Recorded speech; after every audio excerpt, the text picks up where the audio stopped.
Rightio, welcome back to another video. Today's video is going to be a Premier League predictions video.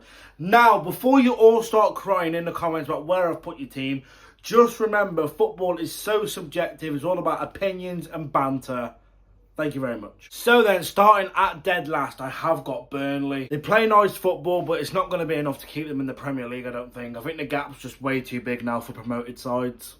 Defence looks absolutely paper thin, and I think they've got relegation written all over them, to be honest. And then at 19th, we've got Sunderland, who have spent 153 million euros. They've gone full football manager mode on this one. Big money doesn't always mean survival, though.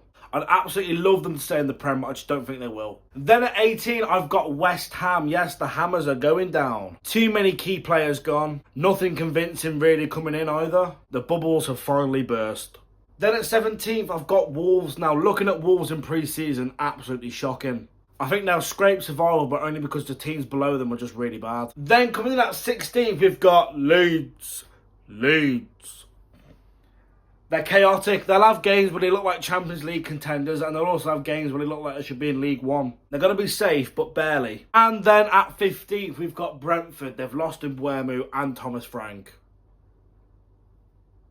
Coming in at 14th, a bit low maybe, but I'm going to go for Bournemouth. Solid at home, but absolutely bang average away. They'll survive comfortably, but they'll just be steady.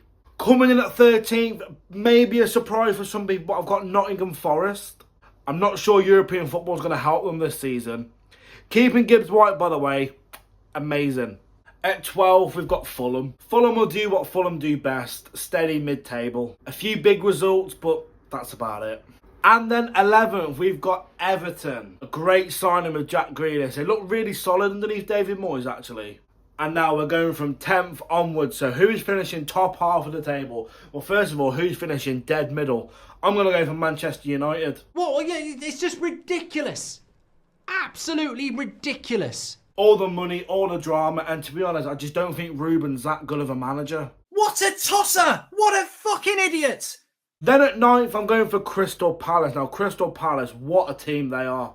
Under Glasner are just, they're beautiful to watch. They're building something serious. If they can keep hold of Eze and Mateta, they could be a serious threat this year. I do just think European football is going to hold them back slightly. Then at 8th, I'm going for Brighton. Decent year for Brighton. And then 7th, I'm going for Newcastle United, man. You fucking dickhead. Really toxic club, really toxic energy at the minute going on there. You don't have to sell this to me!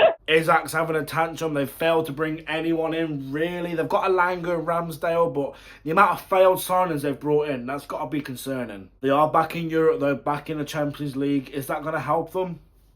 For 6th, I'm going to go for Spurs. What do we think of Tottenham? Thomas Frank looks really good game last night. Tottenham versus PSG, although Spurs did bottle it when PSG scored them 2 goals. James Maddison, no massive big injury, but to be honest, I don't really rate James Maddison that well. They've brought in some really solid signings though, so Spurs 6th. And then 5th, now I'm looking at it, they are pretty high, but I'm going to go for Aston Villa. Why not, man? Villa are decent. And then this is where it gets very tasty. We've got the top 4. Who's finishing the top 4 in the Premier League, man? At number 4, I'm going for Arsenal. Every fucking year. Every year we're going to win. We're going to win the last 10 games and we're going to win the league. I think Arsenal have got more pressure on them now than they've ever had. All they've been saying for years is, we need a striker. No, we just need a striker. Just need a striker. You've got Gyökeres. Go and perform. And then 3rd, I'm going to go for Chelsea. They've got one of the youngest, deepest squads now in the league. If they can avoid injury, they'll be able to rotate really well without actually dropping that much quality. If City or Liverpool drop points more often, which they could do, the door's going to be open there for Chelsea. Arsenal are still strong, yes, but I just think if you go man for man, Chelsea may have a slightly better squad. I don't know. That's up to you guys to debate in the comments. I don't know. And then 2nd, I'm going for Manchester City. I just think they need to sharpen up that defence ever so slightly. Not convinced with Edison. I think he's a bit dodgy in goal. Trafford coming into decent signing, yes. But John Stones is getting on a bit now, isn't he? And then winning the league, we have got Liverpool, the best team in the league. The football's electric. Anfield's a fortress. I think number 21's coming back. Bang! So there we go, man. I've got Liverpool to beat. I don't know why I'm holding the metal. Hope you guys liked this video. If you did, please like and subscribe. On the road to 200 subscribers. And peace.